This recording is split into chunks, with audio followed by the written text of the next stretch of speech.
Hey everyone, long time no see. I'm back after a wonderful vacation in the mountains. I am back. Let me fix the camera a little bit. There we go. That's better, I think.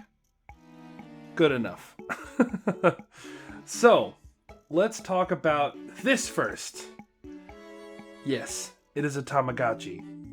I found out that this is what's referred to as a P1. I have a Tamagotchi character known as Tamachi at the moment, which caught me off guard a little bit because, the Tama in the name, there's just no got. The ga is gone. So his name is Tamachi. And I was like, okay. Whatever you say. This little guy's been very interesting.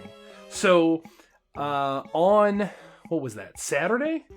No, Friday. I think it was Friday. I turned this on along with my P2. I turned them both on at the same time because before we left for the trip, I was talking about bringing a Tamagotchi, and my girlfriend was like, "Oh, I'll want to raise one. I want to try." And I was like, "Oh, okay, awesome. I would love that.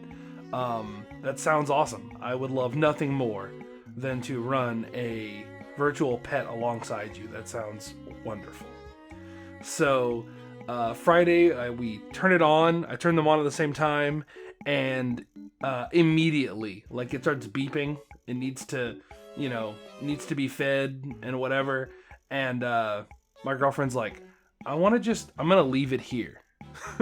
Like, we're going to go to breakfast. And I was like, oh, you got to bring it because they're babies and they need lots of attention when they're babies. And she was like, well, I'm just going to leave it up here. And I was like, I mean, I guess you can, but they're going to want something before we get back. And then she was like, oh, fine. So she brought it, and I helped her get through the menus a little bit, and we were taking care of it. And then, we got back to the room, and we were going to go do something else.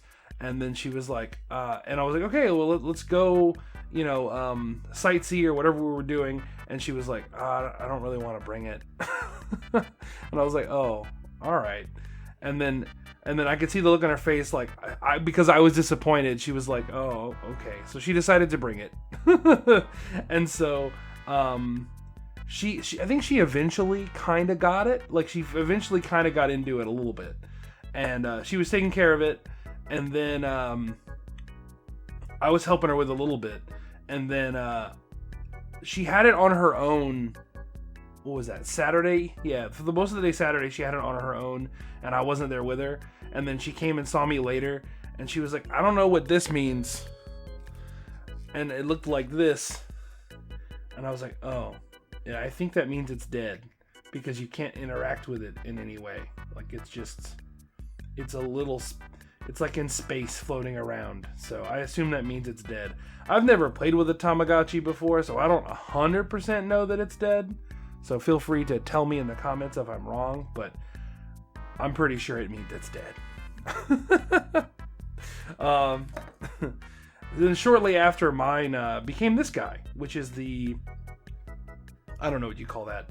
It's the third stage it can be. I don't know if it's a child or a adult or whatever. I'm not too familiar, but I think it can change maybe 2 more times.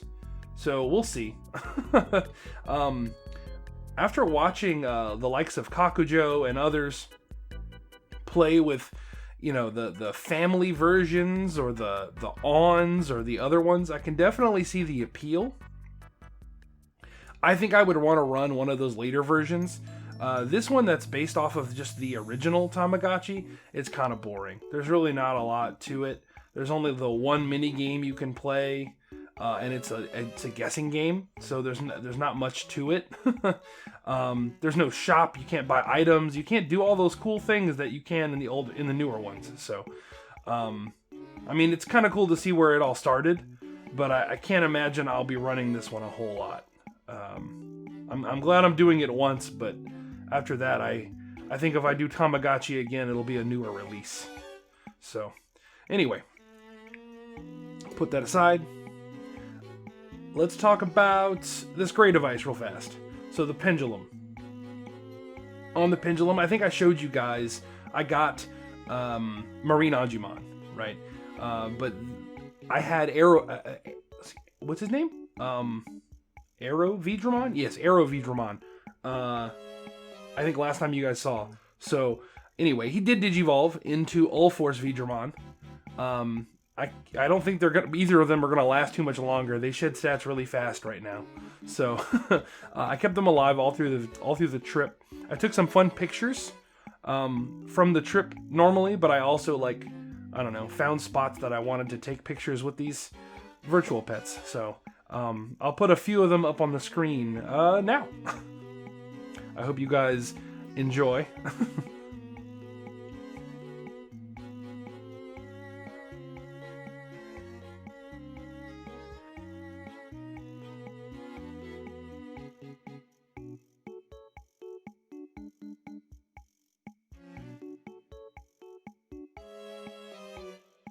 And I want to talk about this guy. So, the namesake of this particular run, it is time for the DMX 3 run, the group hatch. So, the Digimon Online community, those guys are all running DMX 3s right now, and we're going to finish it off in a big tournament. I sadly still do not have my Digivice helper back. So, who knows if I'll have that in time for the tournament. I really hope so. I want to participate so bad. So, anyway, the rules for this tournament are you can enter with one device, and you can have 3 Digimon on it, okay? And I'll show you how, for those of you who do not know. So, with this, you have backup, library, recode, which is actually record. I don't know why it says recode, but anyway, if you go to backup, you have 2 slots, A and B. My slots are empty. I have nothing in them. You can choose to take a Digimon and stick it into these slots. And when you do that, you get a new egg. So you can basically have 3 Digimon on this one device at any time. 1 stored in backup slot A, 1 stored in backup slot B, and 1 active Digimon. Okay? And so in this hatch, I'm going to be raising 3 Digimon to get them ready for the tournament. Okay? Theoretically, I would want to have a vaccine, a data, and a virus, because all 3 of these Digimon will be fighting in the tournament. Now, the cinch is, the catch is that there is not enough time before the tournament starts to raise 3 whole Digimon all the way to Super Ultimate, their final stage.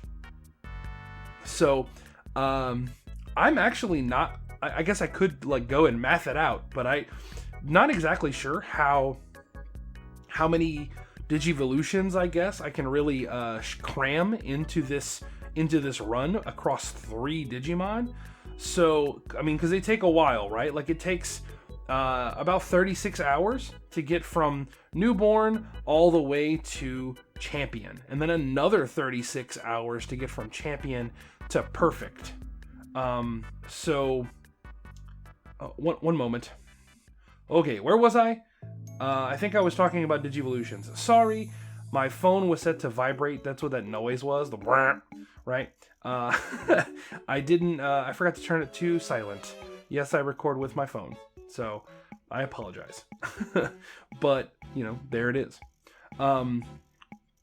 So this little guy, I'm gonna shoot for, at least at the moment, I'm gonna shoot for CyberDramon. I really want Justimon and Gankomon, but I don't know exactly. I haven't decided how I'm gonna juggle all of my Digivolutions. So I think I'm going to sit on it a little bit and think as I make my way to CyberDramon. And if I decide to keep him active all the way to Super Ultimate, fine. But I think what I might do is, once he gets to perfect,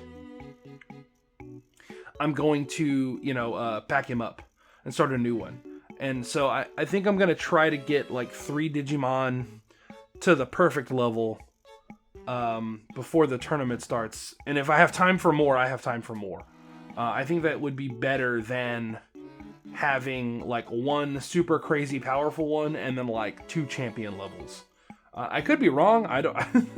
It could be that like just one super strong dude will do you, but I don't know. I don't know. We'll see.